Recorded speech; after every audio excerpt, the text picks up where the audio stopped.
प्रयास न्यूज मध्य प्रदेश।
जो गणेश विसर्जन की निगम की तैयारियां थीं उसके संबंध में सभी की ड्यूटी लगाई गई थी और सभी को विस्तृत निर्देश भी दिए गए थे कि किस तरीके से सभी को कार्रवाई करनी है, चाहे वो मूर्तियों के संग्रहण केंद्र पर व्यवस्था हो या फिर जवाहर टेकरी पर जो फाइनल विसर्जन रहता है वहाँ की व्यवस्थाएं हों।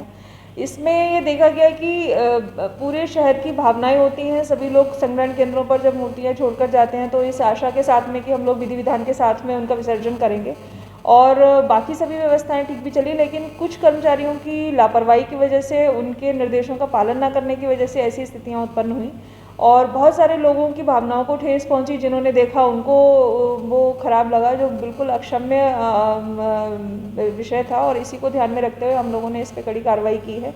जोनल अधिकारी को इसमें सस्पेंड किया गया है, जिनकी जवाबदारी थी कि संग्रहण से लेकर विसर्जन तक का पूरा व्यवस्था देखना और उसमें जो व्यवस्था में लगे हुए लोग हैं उनकी मॉनिटरिंग करना। तो इस संबंध में जोनल अधिकारी 13 को निलंबित किया गया है। इसके अतिरिक्त जो जवाहर टेकरी की पूरी व्यवस्थाओं के लिए कार्यक्रम अधिकारी को नियुक्त किया गया था उनको भी निलंबित किया गया है।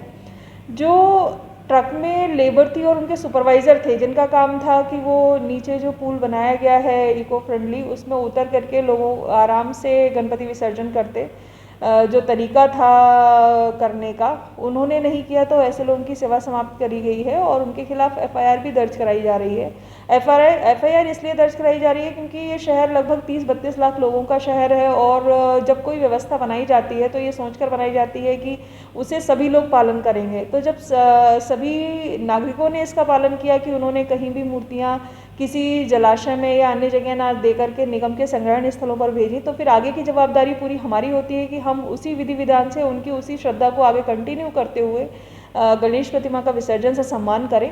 जो फेल कर होने की वजह से इन लोगों पर कार्रवाई की गई है। कितने लोग इस प्रकार से 7 जो कर्मचारी जो डायरेक्ट इस वीडियो में हैं, 2 उनके सुपरवाइज़र जिनका जवाबदारी उनके सुपरविज़न की थी, इसके अलावा उनका जो मॉनिटरिंग करने की जवाबदारी थी वो कार्यक्रम अधिकारी और जेडओ। इस तरीके से कुल 11 लोगों के खिलाफ कार्रवाई की गई है। देखिए, ये बहुत गलत था जो भी हुआ, बड़ा आपत्तिजनक भी था। बड़े इस पर हमने प्रिकॉशन रखा भी था, अलग से बैठकें हुई थी, निर्देश बड़े क्लियर जारी हुए थे कि जितनी भी मूर्तियां रहेंगी, जब ट्रक लगेगा, ट्रक एकत्रित करके ले जाएगा उनको, तो वहाँ पर चेन बना करके लोग कर्मचारी सफिशिएंट एक ट्रक में दिए गए थे कि चेन बना के पानी तक रहेंगे ताकि हाथ में लेते हुए गणेश जी को और पानी में सम्मानजनक से विसर्जित कर दिया जाए। सभी जगह प्रोटोकॉल का पालन किया भी लोगों ने, कर्मचारियों ने, अधिकारियों ने। जवाहर जो टेकरी का बतला रहे हैं वहाँ भी लोग गए और वहाँ अधिकारियों ने शुरुआत की, सम्मानजनक तरीके से एक उद्घाटन स्वरूप किया कि भगवान गणेश का विसर्जन प्रारंभ किया। पर मुझे लगता है कि बीच में कहीं और चेन बना के लोग खड़े भी थे, जो तस्वीरें आई हैं मेरे पास भी आई हैं, जो समाचार पत्रों में आई हैं, उसमें चेन बना के खड़े भी थे, पर कुछ जगह लापरवाही की थी इन्होंने।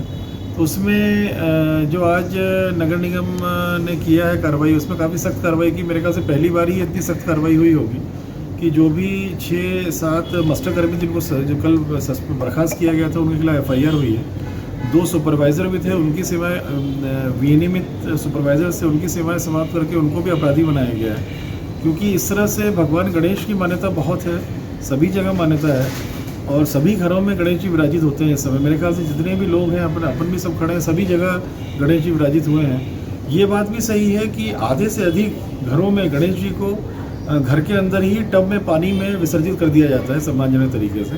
किंतु फिर भी कई जगह व्यवस्था नहीं रहती होगी, उसके लिए एक व्यवस्था है, जो कि कोविड चल रहा है अभी किसी प्रकार की भी ये ले जाना वर्जित भी है अभी, तो इसलिए व्यवस्था ये अंतरिम की गई थी।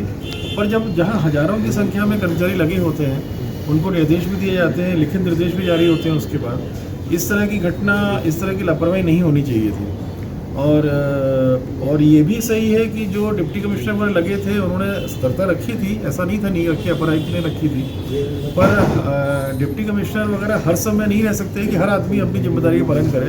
यह हर व्यक्ति विशेष की जिम्मेदारी है कि नगर निगम कर्मचारी है तो अपना कार्य टाइम पे करे। इसीलिए बहुत सख्त कार्रवाई इस बार नगर निगम ने की है और उनके खिलाफ FIR भी हुई है। एक जेडो है, वो भी निलंबित हुआ है, उसमें उसका नाम एग्जैक्टली मुझे याद नहीं आ रहा है, पर जेडो भी निलंबित हुआ है उसमें। और 8 लोगों के खिलाफ FIR हुई है और धार्मिक भावना आहत करने के संबंध में हुई है आम जन की, और ये बिल्कुल सही है।